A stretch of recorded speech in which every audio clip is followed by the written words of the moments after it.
balancing goals. I mean, you talk about goals, where you've got a conflict between a user goal and the site owner goal. I mean, the example I've always got in the back of my head is if supermarkets were usable, then the milk and the bread would be right by the till, by the front door, but they're not. There's commercial imperative to drive people through to the store to get the milk and bread and then buy as much crap on the way out as possible. A usable website, from a user point of view, I want to get the cheapest, best deal. From a commercial point of view, I want you to buy what I want to sell you. Is that something you've ever sort of had to struggle with? Or? I think it's a kind of a moral struggle. Put it that way. But when you're sitting there with the client and the client says, I don't care about that, you've got to do this, then that's not really a struggle. Because, you know, you can, it's their business and they're paying you to make them a lot of money. So when you're at work, you have to do the best and make them the money. But then you go home and cry yourself and say there's an interesting balance to be had, because sometimes you're trying to make the best experience for these people moving through this website, and kind of build engagement with a brand and help them do something kind of longer term so they can come back to it. And sometimes it's quite hard to kind of bring people around to that point of view, and they go, no, we want to do this, like kind of throw products in people's faces. And while that might get you more in the short term, I think that can sometimes mean you lose out on that longer term kind of customer goodwill and engagement. But to be fair, it is a lot harder to measure in the long term. How do you measure engagement? How do you measure goodwill from people? But I think that's definitely something that people should be thinking about. It does depend on, sorry to say, it depends on the site. If it was a loan company, you wouldn't really want to have a whole way of life where they can visit the site and find out about book reviews and things like that. All it is about ripping them off and getting them to pay £7,000 of interest. So yeah, but for something like Amazon, no, you're right, it is buying into a whole lifestyle. If you say Amazon buying all stuff, probably bigger loans. No, Amazon's a really nice example of that, actually, because it is very. You tend to go on Amazon to find a specific product the first time you use it. And you tend to find it quite cheaply on there as well, and you look for the cheapest thing. And Amazon doesn't really try and thrust tons and tons of extra things in your face. These days I think you pretty much buy everything from paper to pens from Amazon. I can't think of anything we don't buy from there. We bought a plant pot from there. Everything from paper to pens. We're a digital agency, we don't buy anything else. Just to go back to the supermarket analogy, I would suggest, and perhaps research will tell me otherwise, but very few people would abandon a visit to the supermarket because the bread isn't next to the milk. But on a website it says a lot of people will abandon their shopping basket and whatever's in there if they think it's going to be a difficult process to check out, and it's not as they expect. The Amazon point is very good, because every e-commerce site we work on, the client asks us, Amazon does this, Amazon does that. Well, Amazon's got a little bit more budget than you have to do this sort of thing. But their expectations of user experience are governed by the Amazons of this world, by Facebook, by Wikipedia, by all those sites that people use all the time. And it is difficult to get a balance between the commercial, from our side, the commercial imperative and the client's commercial imperative. And what is the ultimate user experience, which Amazon works on.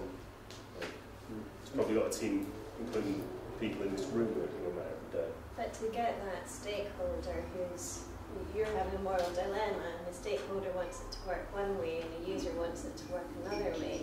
You get that stakeholder in an observation room and show them that user not being able to do it and abandoning their site and waving goodbye to it forever. They're going to start coming on board, and then you can start going on, usability is a lot about learnability, so maybe it's not about putting the milk and the bread together at the checkout, it's allowing the user to find it and re-find it in sort of different ways, rather than just doing that.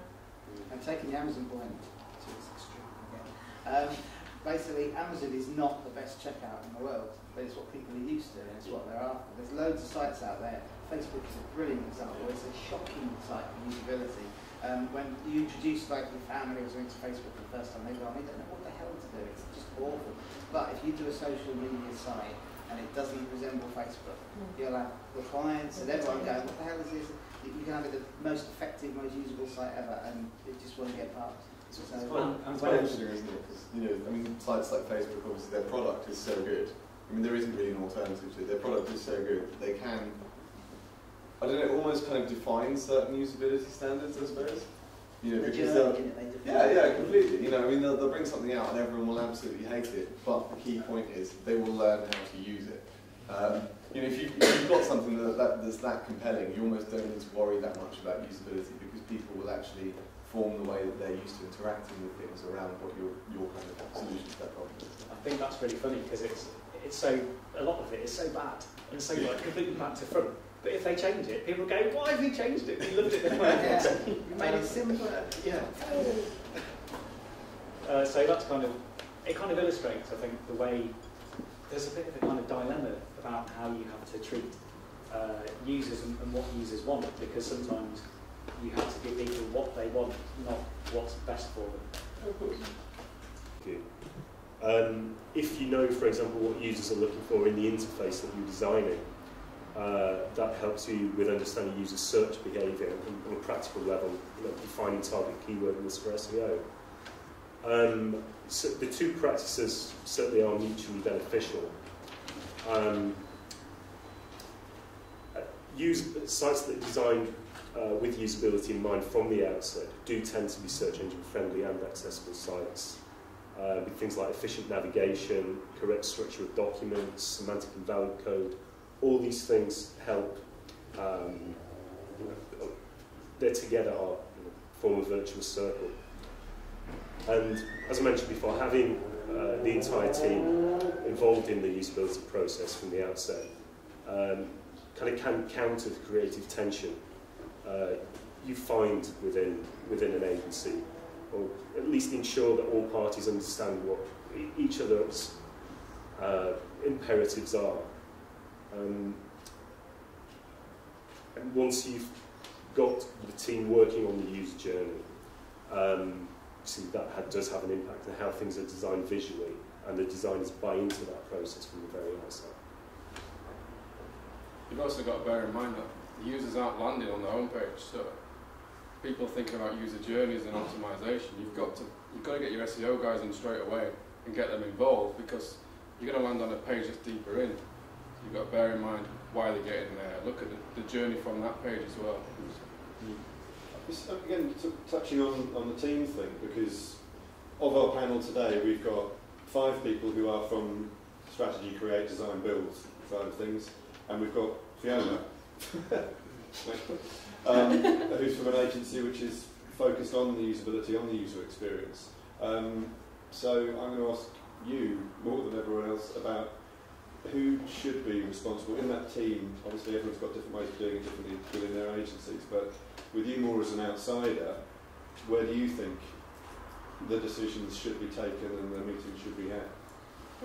The question is kind of who's responsible for delivering the user experience, and then the answer is kind of in the question. It's the person who's responsible for delivering is ultimately sort of underpins the whole thing. So if that's the project commissioner, the project manager, or sort of the stakeholder of this project or this thing, they are ultimately responsible for it, because that person brings in all these other elements of user experience and allows each of those things to sort of thrive and not sort of overtake one other thing. So I would say it's that person who's holding the whole thing together. And an easy answer is everyone's responsible for the user experience, but ultimately it's the person who's holding the whole thing together.